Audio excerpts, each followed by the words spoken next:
Omwonenden van de Zandijk bij Ierseke voelen zich geïntimideerd en het Zeeuwse landschap krijgt internationale erkenning, vergelijkbaar met de Michelinster. Maar er gebeurde meer deze week. Een overzicht. Tegen de verdachte van de overval op muziekfestival Rieps in 2019 heeft het OM in hoger beroep celstraffen tot 5 jaar geëist. Het gerechtshof in Den Haag trok deze week 3 dagen uit voor de zaak. In totaal stonden er 6 verdachten terecht, 5 omdat ze zelf in hoger beroep gingen tegen een eerdere veroordeling. De 6e stond opnieuw terecht omdat het OM tegen de eerdere vrijspraak van deze man in beroep ging. Het OM verdenkt het 6-tal ervan dat ze in 2019, na afloop van het muziekfestival, er met de dagopbrengst van €400.000 vandoor zijn gegaan. Het geld werd gestolen uit de woning van de moeder van de organisator. Met het geld is volgens het OM een Mercedes, een Breitling-horloge gekocht. Verder is het geld besteed aan een vakantie en een hotelovernachting en is er een schuld bij een verzekeraar mee afgelost. Het gerechtshof in Den Haag doet eind april uitspraak. Mensen die grond af moeten staan voor de aanleg van de nieuwe Zandijk tussen Kruiningen en Ierseke voelen zich geïntimideerd en gemanipuleerd. Dat verwijt ze het bedrijf dat de weg moet aanleggen. Maar ze laten het niet zomaar gebeuren. Opgeven, dat staat nooit in ons woordenboek. Dus we zullen natuurlijk zo lang mogelijk aanvechten en we hebben de beste adviseurs. Dus dat komt wel goed. Jaap Wiskerke, oud-directeur van een uienimperium, bouwde de grond van waar ooit de boerderij van zijn familie stond uit tot een landgoed. Nu moet hij grond afstaan voor het aanpassen van de weg over de Zandijk.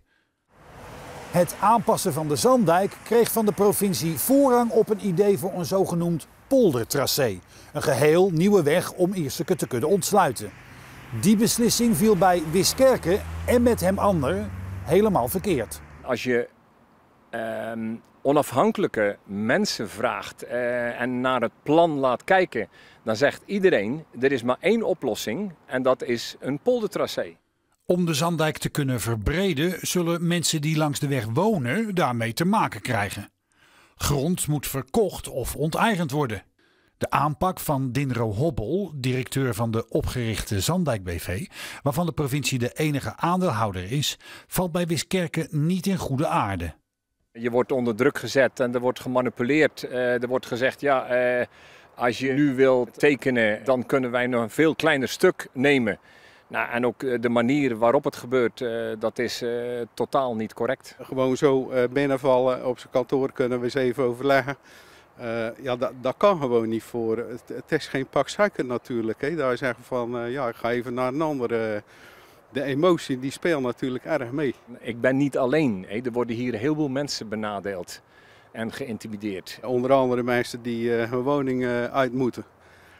Dat is natuurlijk heel gevoelig. Hè. Die mensen die hadden dat echt prachtig gerenoveerd.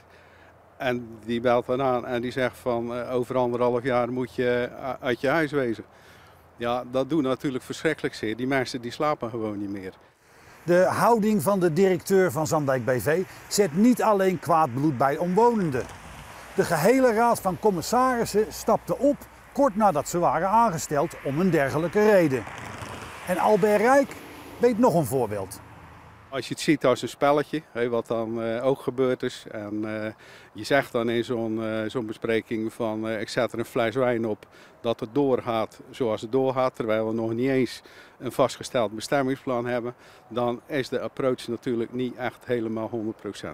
Naast deze perikelen vliegen ook de gemeente Rijmerswaal en de provincie elkaar in de haren over het kappen van bomen en struiken op aangekochte grond langs de Zandijk. De provincie en Zandijk BV kregen zelfs een zogenoemde last onder dwangsom opgelegd, die tot €100.000 op zou kunnen lopen. Zowel de provincie Zeeland als de Zandijk BV willen niet op camera reageren. Maar verantwoordelijk gedeputeerde Harry van der Maas laat wel weten dat hij het jammer vindt dat de onderhandelingen met Jaap Wiskerke zo stroef verlopen. Kortere beroepsprocedures en eenvoudigere regelgeving. Een nieuwe woningbouwwet zou de trage bouw van huizen vlot moeten trekken. De 13 Zeeuwse gemeenten zijn er blij mee. Minister Hugo de Jonge heeft begin maart een wetsvoorstel naar de Tweede Kamer gestuurd. Dat moet de bouw van woningen versnellen. De gemeente Schouwen-Duiveland ziet die nieuwe wet wel zitten. Een voordeel van deze nieuwe wet is dat de juridische procedure aanmerkelijk verkort wordt. Bij woningaantallen boven de 12 woningen gaan bezwaarmakers nu direct doorverwezen worden naar de Raad van State. Dat kan een voordeel opleveren in de planning van ongeveer een jaar. Ook de gemeente Hulst is blij met de plannen van Den Haag. Want alle ambtenarij en regeltjes die nu in Nederland gelden, vertragen de bouw van huizen. En op een gegeven moment word je een beetje moe, omdat de procedures zo lang zijn. En zegt ook een ontwikkelaar, ja, ik neem het risico niet meer om die ontwikkeling aan te gaan. Want uiteindelijk kan ik nooit meer een budgetair neutrale business case realiseren. Als de wet wordt aangenomen, moeten gemeentes voldoende woningen bouwen voor lagere inkomens. Voor Hulst zou dat 10% meer sociale woningbouw betekenen. Het is wel goed dat het nu gebeurt, want dat betekent ook voor een ontwikkelaar dat hij richting dat betaalbare segment moet, wil hij snel een plan tot ontwikkeling brengen. Dus die worden ook wel getriggerd met die wetgeving. Voor Schouwen-Duiveland gaat het wetsvoorstel nog niet ver genoeg. De wethouder zou voor woningbouw op sommige plekken graag de strenge stikstofregels buiten werking willen stellen. Met een crisiswet. Die zou moeten regelen dat je dan in die gebieden waar het ook heel hard nodig is, maar waar je echt met hele strikte stikstofmaatregelen te maken krijgt, dat haalt enorm de snelheid uit de planontwikkeling. En daar zitten wij op Schouwen-Duiveland ook echt op te wachten. De wet regelt dat het Rijk een gemeente kan verplichten woningen te bouwen als die dat nalaat. Maar daar zijn ze op Schouwen-Duiveland en ook in Hulst niet bang voor. Ik denk dat dat in Hulst niet aan de orde zal zijn. We hebben heel veel locaties, ook met onherroepelijke bestemmingsplannen. In Hulst zal dat zeker niet het geval zijn. Het wetsvoorstel van de jongen ligt nu nog bij de Tweede Kamer. Er moet nog over worden gestemd. En ook andere Zeeuwse gemeenten zijn gematigd positief over het wetsvoorstel. Vooral dat er minder procedures nodig zijn, vinden ze een voordeel. Aan de andere kant verwachten ze geen wonderen, omdat ook de beschikbaarheid van personeel en prijzen van bouwmaterialen bepalen of er snel gebouwd kan worden. Het is de verwachting dat de Tweede Kamer nog voor de zomer zal stemmen over het wetsvoorstel. De kans dat de Isaac Beekman Academie in Capelle toch open kan blijven lijkt na woensdag definitief van tafel. Ondanks de motie van BBB in de Tweede Kamer. Het feit dat het voor elk kind verschrikkelijk is als de school sluit, is het voor deze kinderen extra wrang. Want de kans is groot dat zij niet zullen aarden op een reguliere middelbare school. Op de Isaac Beekman wordt persoonlijk voortgezet onderwijs gegeven. Maar de kwaliteit van het onderwijs is onvoldoende en het aantal leerlingen te laag. Ik vind het onverantwoord om een school open te houden die structureel te weinig leerlingen heeft en waarbij de kwaliteit van het onderwijs tekortschiet. We hebben daarover in het debat uitgebreid gewisseld. En daarom kom ik niet terug op mijn besluit en ontraad ik deze motie ten stelligste. En zelfs als een meerderheid van de Kamer de minister toch zou vragen om de school open te houden, is het antwoord nee. Ik ga de motie niet uitvoeren. Hotel Van der Valk in Goes is zo goed als klaar voor de asielzoekers die daar maandag hun intrek nemen. De opvang komt in de plaats van de noodopvang in de Zeelandhallen die dicht moet. Door de deur hier achter mij kwamen normaal gesproken de hotelgasten binnen. Maar vanaf aanstaande maandag is het de voordeur van 450 asielzoekers. En voor de nieuwe bewoners ziet dat er zo uit. Nou, we zijn hier bij een hotelkamer, een omgebouwde bewonerskamer. Kom binnen. Je ziet hier 4 koa-bedden in plaats van een 2-persoonsbed. Ze hebben hier 3 koelkasten en een Van der Valkkast, een koelkast en een balkon. Luxe kan je het niet noemen, maar ten opzichte van de Zeelandhallen, waar zelfs geprotesteerd werd vanwege de leefomstandigheden, is het wel een verbetering. Ja, daar gaan we natuurlijk ontzettend op vooruit. Zoals je misschien hebt gezien in de Zeelandhallen is het sober. Het is echt noodopvang. En hier zijn we ook een noodopvang, alleen dan een schonere noodopvang. Met meer voorzieningen, meer faciliteiten. Dit wordt een recreatiezaal, potje tafel, voetbal, tafel, biljart. Hier komen leslokaal en hiernaast eigenlijk ook voor het Nederlandse les. De komende dagen worden de laatste puntjes op de i gezet om de nieuwe bewoners te kunnen verwelkomen. Het hotel blijft de komende 5 jaar beschikbaar voor de opvang. VN-organisatie UNESCO heeft het landschap van de Schelde-delta, van de Kop van Schouwen tot aan Antwerpen, uitgeroepen tot geopark. Het wordt gezien als een compliment voor het bijzondere landschap op de grens van land en water. Zeeland en Vlaanderen hebben 10 jaar gelobbyd voor dit predicaat. Het is eigenlijk een uniek gebied vanuit geologisch standpunt, vanuit natuurlijk standpunt en vanuit cultureel standpunt. Het is internationaal gezien als een heel uniek gebied die absoluut de UNESCO Global Geopark status verdient. Gefeliciteerd allemaal met dit heugelijke moment. Wat dacht u toen u het nieuws hoorde? Yes, we hebben het. Ja, gewoon fantastisch. Ja, we zijn natuurlijk heel blij, ook vanuit de provincie West-Vlaanderen, dat het label is toegekend. We laten hier echt iets moois zien. We drukken een stempel op het gebied en we laten iets moois zien van Zeeland. Het is echt een samenwerking dat we kunnen vieren tussen de 5 provincies en tussen 2 landen, Nederland en Vlaanderen. Dus we kunnen alleen maar zeggen dat we heel blij waren toen we het nieuws vernamen. Dat betekent gewoon dat de wereld erkent dat dit een uniek gebied is. En ja, wij Zeeuwen zijn vaak een beetje bescheiden. We zijn er wel groot op. Maar als het dan erop aankomt, dan durven we dat eigenlijk niet zo hard op te zeggen. En laat de wereld het dan maar eens zeggen. Nou, dat gebeurt nu dus. Dat is toch hartstikke mooi. Geopark is een mondiaal keurmerk dus, een soort Michelinster voor landschappen. En met dat keurmerk wil de provincie Zeeland het landschap meer onder de aandacht gaan brengen. Dus op verschillende plekken komen informatieborden en uitkijkposten om het aan de man te brengen. We staan hier bij de verdronken stad Rijmerswaal en vroeger de 3e stad van Zeeland in de middeleeuwen. Een stukje scherf, hier hebben mensen gewoond hè. En dit is duidelijk middeleeuws aardewerk. 40 plekken in de hele Schelderdelta worden extra uitgelicht, zoals deze historische plek bij de Oesterdam. Waar die witte auto nu rijdt, dat is ongeveer op Marktplein.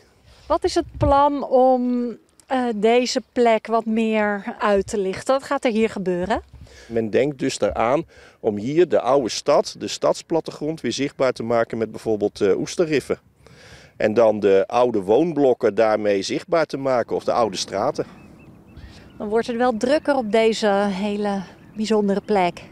Geen massa toeristisch attractie iets, maar gewoon een mooie plek, stil aan de Oosterschelde, waar mensen kunnen genieten van het landschap en van de historie die hier is geweest.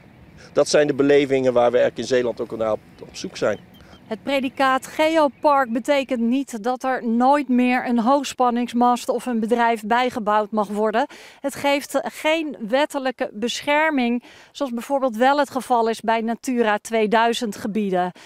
Nee, Geoparken is enkel bedoeld om mensen op de schoonheid en het unieke karakter van het landschap te wijzen. Landschap dat nergens anders ter wereld voorkomt. Al het verzet er tegen ten spijt gaat het ADRZ definitief weg uit de Victoria Kliniek in Zierikzee. Het ziekenhuis heeft de huur opgezegd. Het komende half jaar wordt de zorg van ADRZ op de locatie afgebouwd en het najaar gaat de polykliniek definitief dicht. Volgens het ADRZ voldoet het gebouw niet meer aan de moderne eisen en kunnen ze de roosters niet meer rondkrijgen vanwege te weinig personeel. Het ADRZ zegt alles geprobeerd te hebben om op Schouwen-Duiveland zorg te kunnen blijven bieden, maar dat is niet haalbaar volgens het ziekenhuis. Na 2 verschillende openingen vorig jaar was er dit jaar weer 1 opening van het kreeftenseizoen. Op de Oosterschelde werd traditiegetrouw de eerste kreeft boven water gehaald en naar Zierikzee gebracht.